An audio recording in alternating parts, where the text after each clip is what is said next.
I believe, our culture, America, the world, but mainly this culture in America is we're in a manhood crisis. Like we don't have strong men, or people really understand. People, especially in the church, really even understand what strong men really who they should be, what they should be doing. I think there's a confusion of like bravado and masculinity, and versus like being servants and leaders and responsible. And Jesus is the model for that.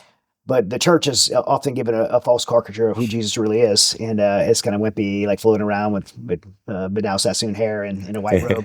That's not who Jesus was, and I think John Eldredge has done a good job of, as a writer, of kind of giving some characterizations of Jesus. But I mean, we were saying this before it started. I mean, Jesus hung out. I grew up in South Louisiana. My family's all like commercial fishermen, white rubber boots, and it was a pretty rough crowd. And Jesus hung out with a lot of commercial fishermen, and I don't think the pretty boy would have been hanging around with accepted in that crowd. I mean, obviously, some of this is our own speculation and imagination. But what do you think Jesus really was like as a person? If he was sitting at this table, like what would we see? I think you'd see a tremendous balance of grace and truth. Mm-hmm.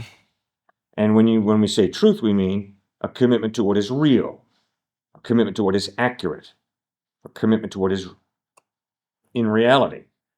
And that can be very offensive. Mm-hmm. And so Jesus offended a lot of people, no question about it.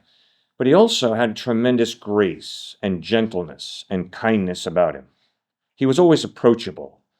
People were rarely awkward in approaching him, feeling that like he would just cross them off.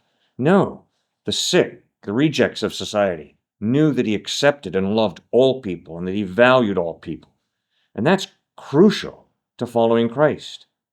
Self-righteousness was the sin he attacked most harshly, which is, I am morally superior to you, you are inferior to me. And he attacked that with abandon. Which is why he went after the religious establishment. Exactly.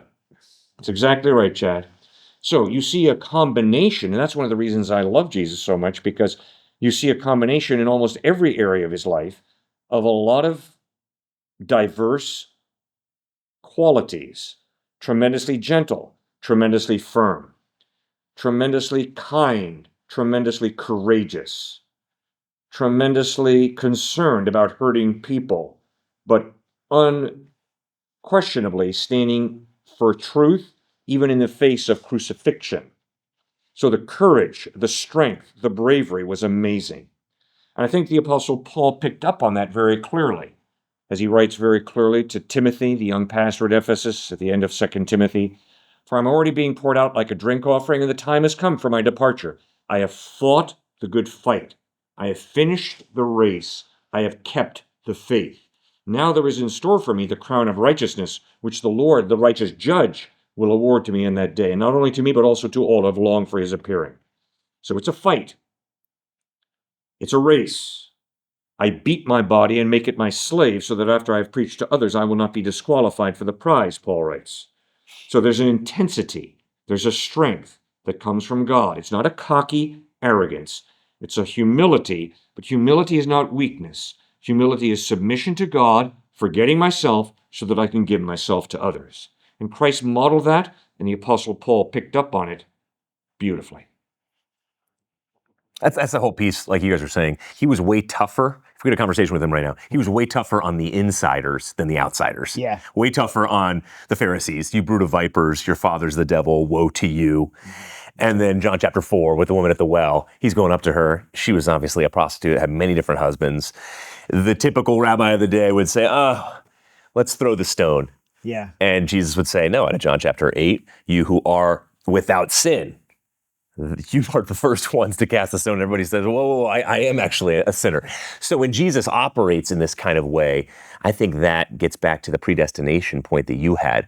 You could throw a rock almost at every exit from here up to Massachusetts and hit a frozen chosen church, where it's mainly white males, at least in the past it was, who said, no, it's going to be tribed up, just us. We are ultimately the chosen ones.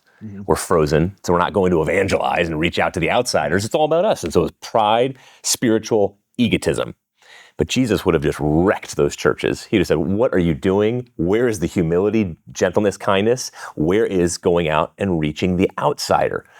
And so I love that about Jesus. And we got to be careful in this area because since our social media platforms have really grown, when we go to university campuses, it'll be 5,000, 6,000 people who show up who are basically all Christian. Mm-hmm. Look, we like talking to Christians, we like discipling, Yeah. but we want the outsiders. Right. And we say, hey guys, we don't want a tribe up here. Mm-hmm. We want, sure, we'll give you guys some tools for your toolbox, but we want you to go reach people, non-believers, and not just hang out with believers. And Jesus was doing that, right? Well, that's the last thing we were told to do is go forth and make disciples. Exactly. Like, Right. Not to just lock ourselves inside the walls of our church and preach to the choir.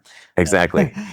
So I mean, it's what I felt called to do. I mean, I get asked all the time with the military, like I'm going to go speak in the military. And it's one of the things I've spoken over 500,000 troops and I'm based around the world. And usually when I get asked from the command, it's either the command going to have me come speak in a resiliency talk where I'm going to be limited at what I could say about the gospel, or I could totally speak freely about the gospel in a chaplaincy event.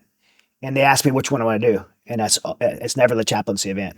I want to go within the restraints of what the military has me do and the pillars of resiliency, mind, body, spirit, social, but the spiritual pillar, I can talk about my faith and my spiritual pillar, as opposed to having the full free range of speaking in the chaplaincy one, because the chaplaincy one is only going to be an audience of Christians. Mm-hmm. I want the Marines in the 3-5 barracks that just had, they just snuck the stripper out of their barracks room last night. That's who I want. Mm-hmm. Like I want those Marines that are struggling with life issues and life choices and running from God or battling with the conversations about their faith and they're in this dilemma of like, I want to be a Marine, so I want to be a warrior, or do I want to be a person of faith? That we actually can do both. Mm. Like I want to be able to talk to them, and so that's where I always go. Because I mean, for me, if I want to go just preach a chaplaincy event, I'm just going to go do a Sunday service somewhere. Mm-hmm. Right. And there's plenty of pastors like you that can do that. I want to go to right in the gates of hell. That's right. That's right. So yeah, it's man, I love hearing that. I've had a lot of friends. And I don't know enough about this, so I'm asking you guys truly, this is not loaded from my end, that are shifting from non-denominational churches to go into the Orthodox church. And I don't understand what's that movement from, if it's a good thing, a bad thing that's happening within the Christian realm. I don't understand enough about it. It's kind of new to me, but I figured since I had you guys here, I would ask that if you guys have seen that shift as well, people leaving non-denominational churches and going to traditional Orthodox, and is that good for the faith? Mm-hmm.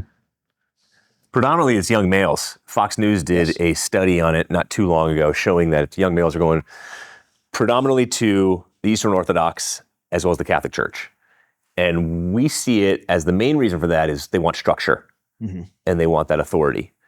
And so I like it. It gets kind of back to what you were saying, the question of masculinity.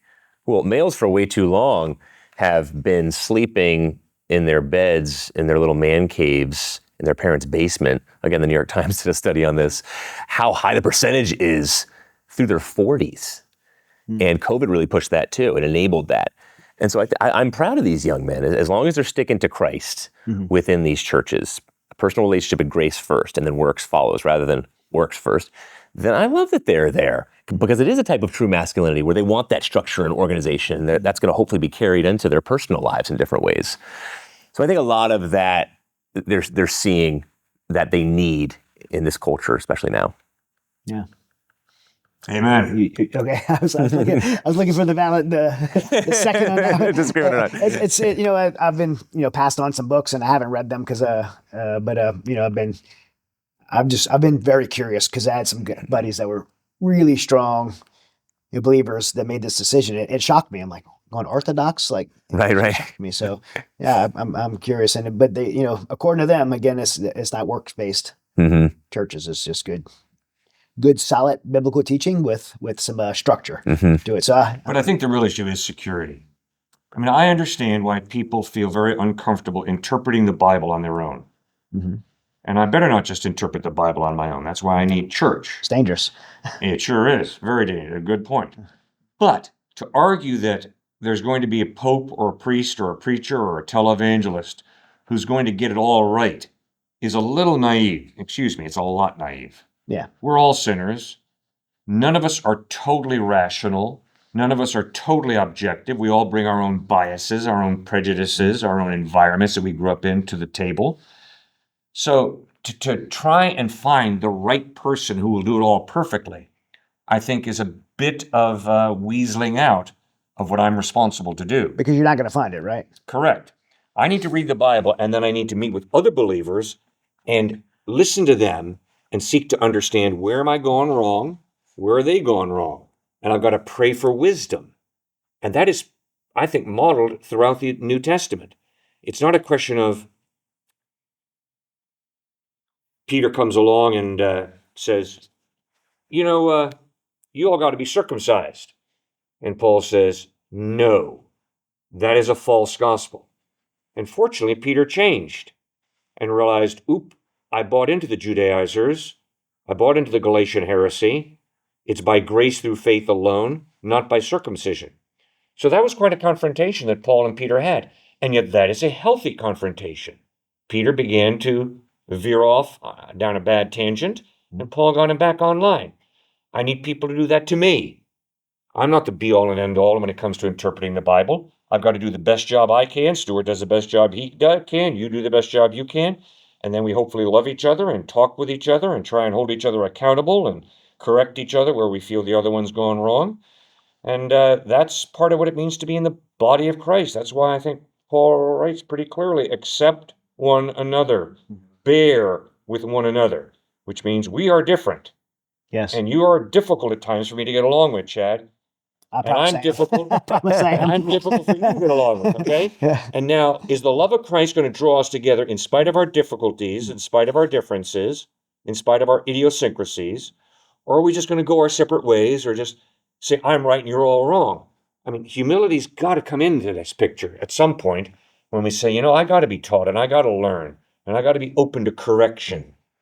That's part of what it means to grow up in our faith. And that's a healthy relationship.